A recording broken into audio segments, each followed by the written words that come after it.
Hey, good morning everyone, Pitch here, and I've just recorded this entire video without pressing record.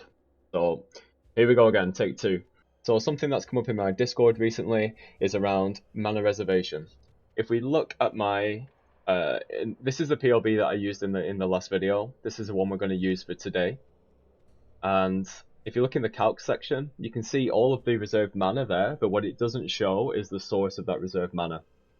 That's what I want to focus on today, so let's get into it. So I'm going to split this video into three sections. The first one will be equipment, then move on to the tree, and finally the jewels.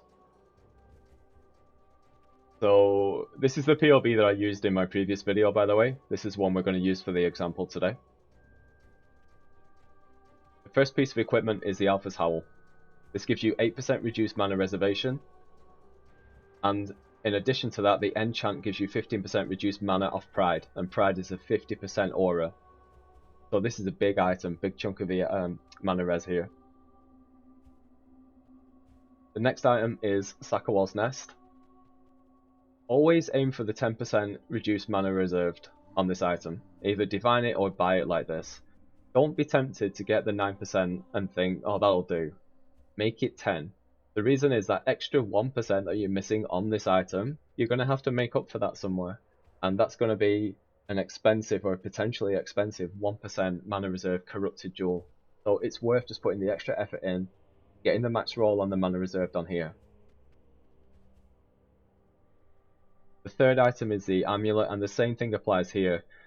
6% reduced mana reserved amulets are a lot cheaper, but you are going to have to make up for that with, like I just mentioned, maybe an expensive 1% mana reserve jewel. So max this out, save up, get a 7% one.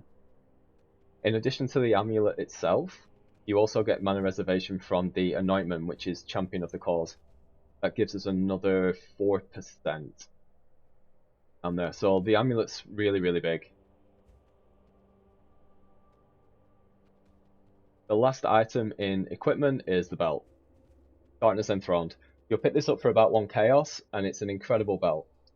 What this gives you access to are 2 more jewel slots where you can fit in 1% mana reserve jewels. Now,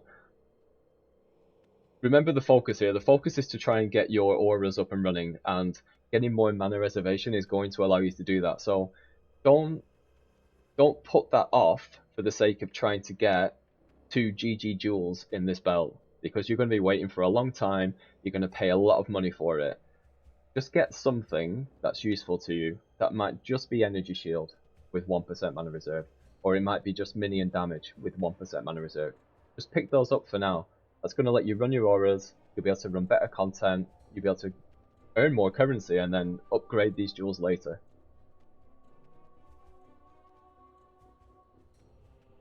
Alright, let's move on to the tree. There are 4 areas in the tree that we need to look at. We've got this sovereignty cluster up here in the top left. This gives you 4, 4, and 6, so 14% in just this cluster. All of these are mandatory. Next we've got the influence cluster just under chaos inoculation.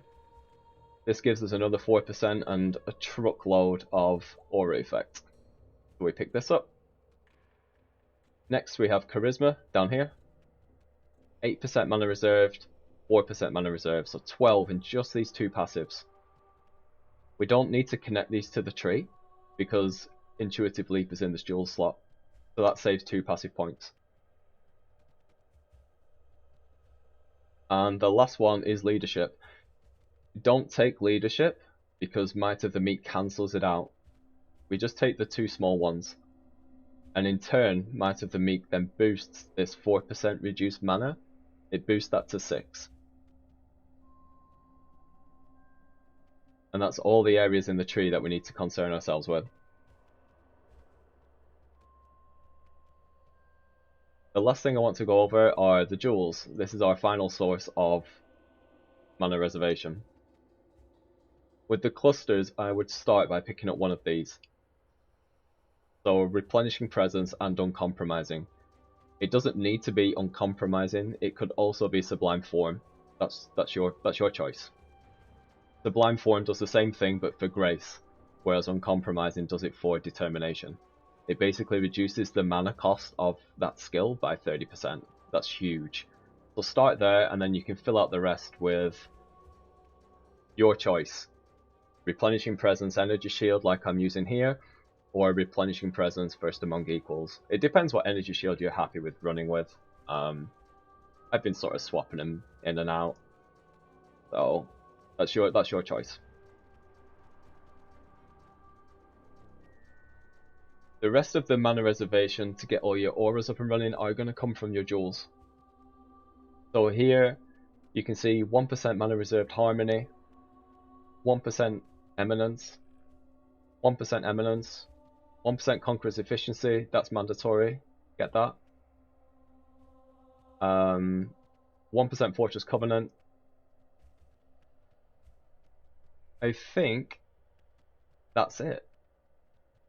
So this tree is far from optimal, the items in this tree are far from optimal, but we do have all of the auras up and running, either First Among Equals or Replenishing Presence, and the second prefix needs to be either Pure Might, Pure Guile, or Pure Aptitude.